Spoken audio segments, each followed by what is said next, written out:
my loving grace. I'm already starting another letter to you, and I already miss you so much. It's been wonderful being with you, and I'll be back soon. Until. As the weeks flew by, with my emotions running from sheer happiness with each letter I received, to then being filled with fear and worry for Adam's safety, and my nights a mixture of loneliness and longing for him, along with utter joy at rereading his letters to comfort me. The excitement of his return, which, alas, we were not quite sure when that would be. We both knew in our hearts, buried deep, that the certainty of this was not guaranteed, but we would not allow ourselves to dwell in that dark place. We couldn't think about that possibility. We were so much in love. With each letter we learned even more of each other, sharing a lifetime of memories. Adam knew that my favourite flowers were yellow roses. The bright golden colour always comforted me, and whenever it was dark and dreary and raining, I would look outside at my garden full of yellow rose bushes, and I would feel warm, happy and safe. My heart skipped a beat in Adam's next letter, as I opened the first page in anticipation of losing myself with his words. A single yellow rose petal fell out onto my lap. A little faded, slightly crumpled, but the meaning of this small and simple gesture made my heart soar. I was ecstatic and couldn't wait to start reading. I made a cup of tea, sat on my couch, and began. My beautiful Grace, I'm glad to get your letter. It was so inspiring to hear from you, and it made me so happy to read it. I did not even want to leave that day, as I knew you were watching us take off and heading back to the States. There was just a wrenching feeling inside, leaving you behind, not knowing what was ahead. I kept you in my heart and in my thoughts the whole way. That's what got me through that long flight back to the States. I had the most wonderful day with you, and we had a wonderful time at the picnic. I so enjoyed hearing your laughter, touching your hand, giving you a small kiss, and appreciation just for you being there and us being able to share that time at the park together. It was simply wonderful. I look so forward to seeing you again. I'm writing you this letter just to tell you that you're very fond in my heart as of now. I can't get you off my mind, and I'm so thankful that we met and were able to enjoy that time together. I so look for more times, many more times together, and writing back and forth and staying in touch so I know how you're doing. As soon as we got in and landed, we were told that we have a mission the very next morning. A little bit on the dangerous side, but war is always dangerous. And I'm prepared to do what I have to do for my country. I hope things are going well for you in Australia. I look forward, so forward, coming back and visiting and being with you. As soon as I get through with this mission that we have, I will write you yet another letter. With that being said, with all my love, you are so dear to my heart and mean the world to me now. I'll love you for always. We were ready to go grab some much-needed sleep when out of the corner of my eye I saw something yellow off in the distance. We were not too far from a farm. Something urged me to take a closer look, and I'm so glad I did, Grace, because there, trailing over a fence, was a tangled yellow rose bush. I knew that was a sign. I just knew it. I picked one rose, knowing it wasn't going to last by the time I was ready to get this letter ready for mail pickup. There was only one petal left. From my heart to yours. Until Adam. With tears of happiness, I wrote back immediately. Sometimes I would get 2 or 3 letters from Adam in one day, then other times it may be a week or so before I receive anything. We were, after all, in the middle of a war. The hospital was full, with more wounded coming in every day from other parts of the world.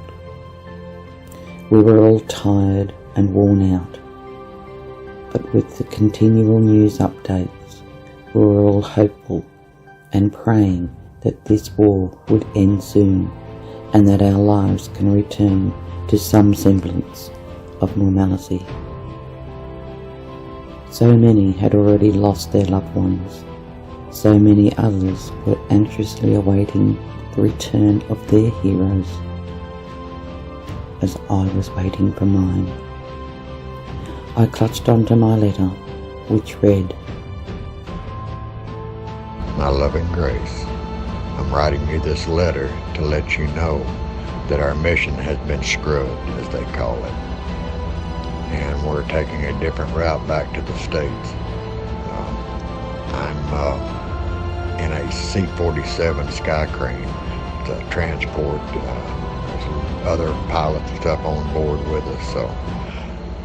But I wanted to let you know, and don't be concerned, but we're having engine troubles, and I have no clue where we're at. And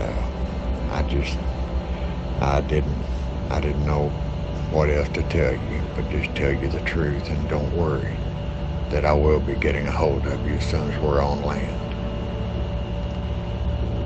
I love you so much. Until.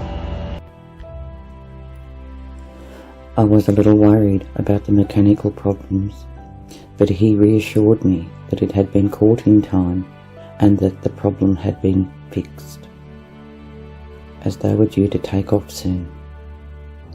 A week and a half passed, and after checking with the mail, I went on to the hospital with disappointment that there was no letter that day.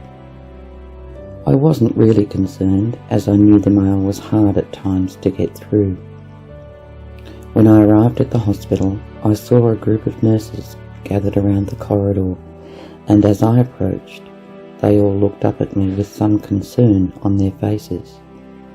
I immediately asked what was wrong, and one of my closest friends told me that they had heard that a US airplane had been gunned down, but they had no further information. I went white with fear, and my heart was pounding, thinking it could have been Adam's plane. Then I told myself to stop being silly. It wasn't Adam. There were so many US aircraft, and as saddened as I was to learn that some may have lost their lives during battle, I had to convince myself that it wasn't Adam's plane. After all, they had just done some major repairs on his plane, hadn't they? I had to force myself to remain calm, to be positive and carry on with my duties, but my mind was in turmoil. I would just wait for the mailman. Surely I would be hearing from him again soon. The matron at the hospital was very kind and said she would try and find out what information she could and pass it on to me if she did indeed find out anything. I felt a little more reassured at this, but only a little. I carried on with my duties, but very anxious to get home and check the mail. There was no mail that day, nor the next. 3 weeks passed with no word from Adam. Matron couldn't find anything out, as Adam was a US airman, and information was not only hard to get, but missions were kept secret as well. I didn't know any of his friends' names except by their nicknames. I knew he had family, but I hesitated in writing in case Adam was okay, and I certainly didn't want to frighten his family unduly. I was in deep despair, but still held on to some hope. I felt that something was wrong. My instincts were kicking in strongly. I decided to hold off contacting his family for another week, and then I would write to them. I became ill. I wasn't eating or sleeping, so I took a week off work, as I was no good to any of the patients in the state I was in.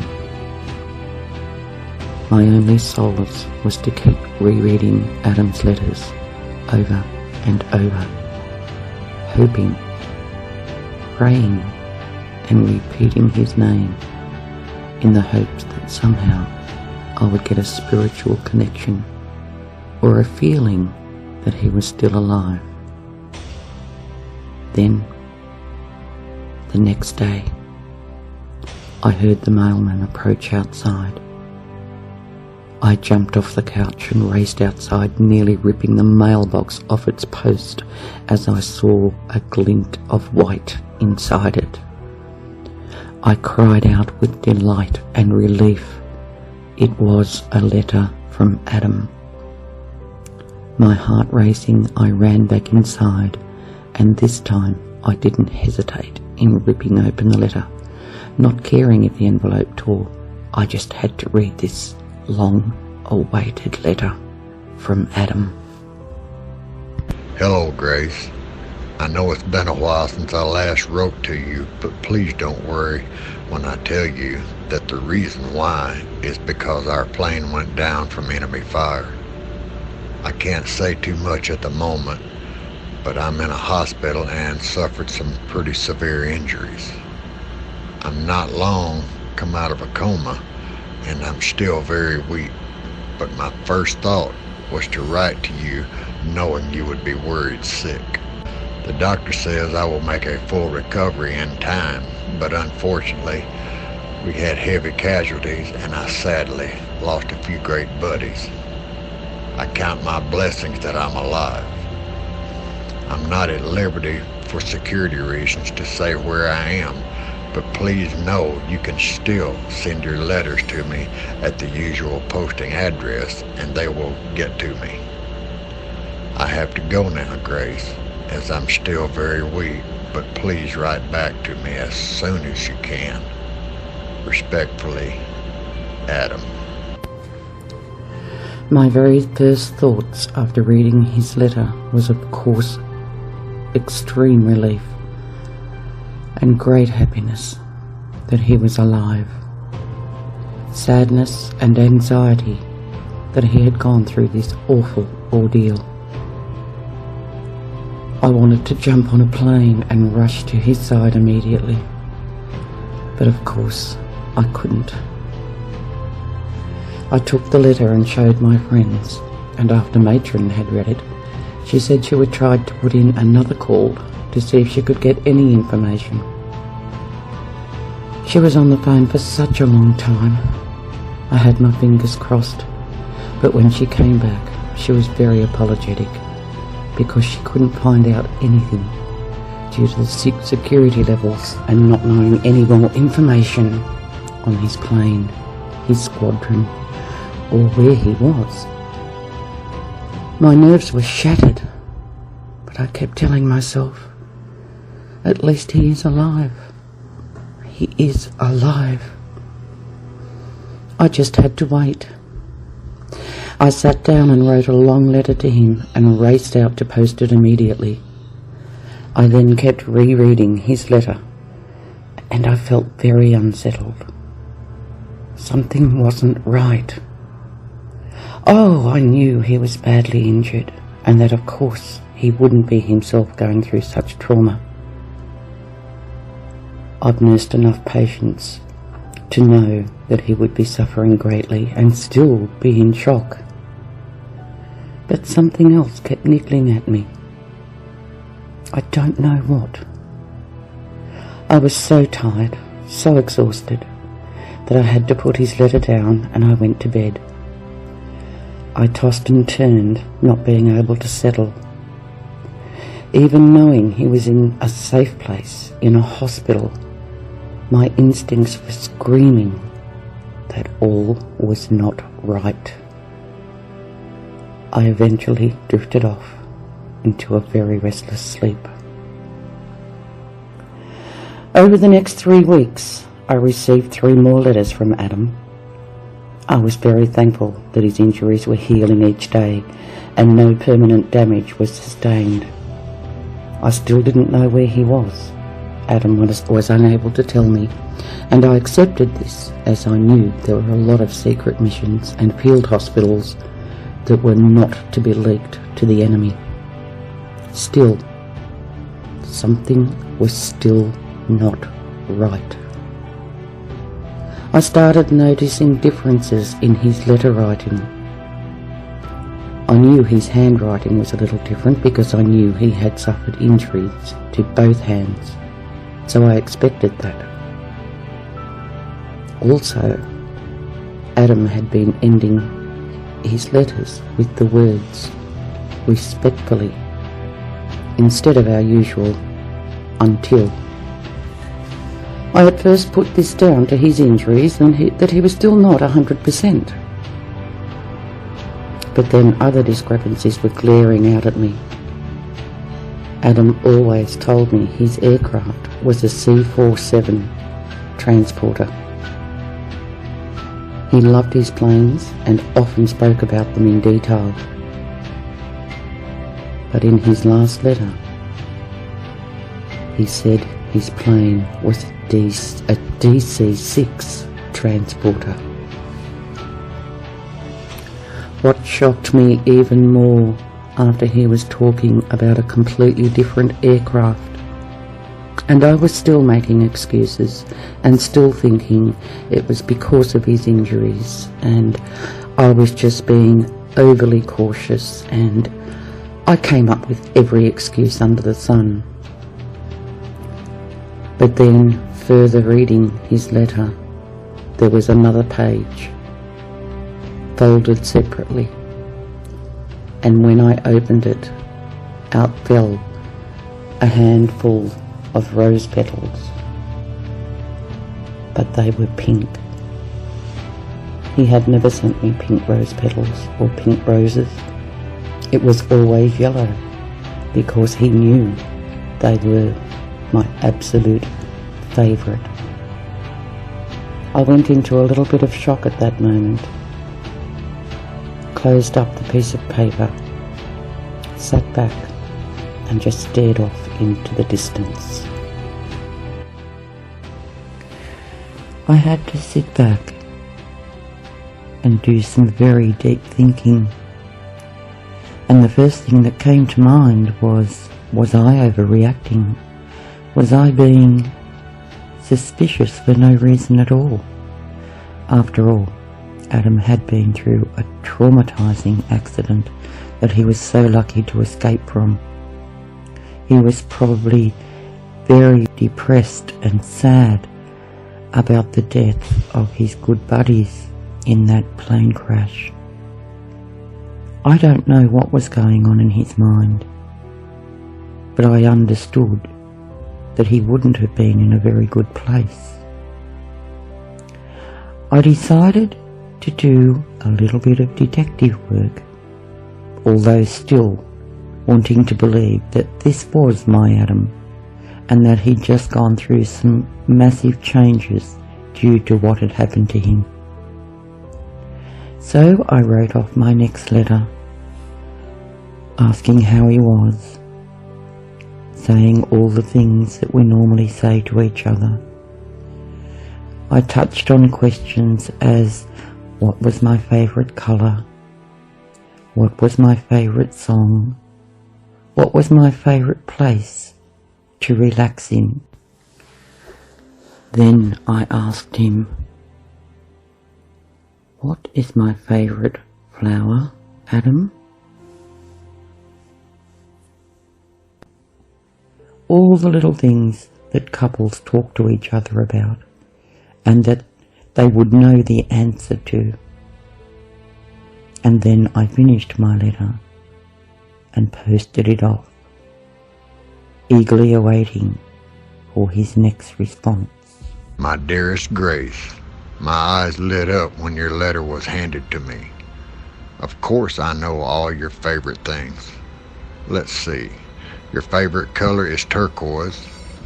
Your favorite song is Stranger on the Shore. Your favorite place to relax is your rose garden. And your favorite flower is, of course, pink roses. Respectfully, Adam. I didn't know what to think after reading Adam's latest letter. The only thing he answered correctly was my favourite place to relax, which was indeed my rose garden, my yellow rose garden. Something else very odd had happened too. On my return to work, a new nurse had started, and as I entered the ward she came up to me and said that a very tall and very good-looking man had been by the hospital twice asking after me. She said he seemed quite agitated and very insistent on seeing me. He was dressed in a US pilot's uniform and wanted to know my whereabouts. The hospital was not allowed to give out the addresses of staff members, but as my heart was racing, thinking it was Adam, I suddenly stopped in my tracks. Adam knew where I lived. He had been to my house. He sent his letters to my home address.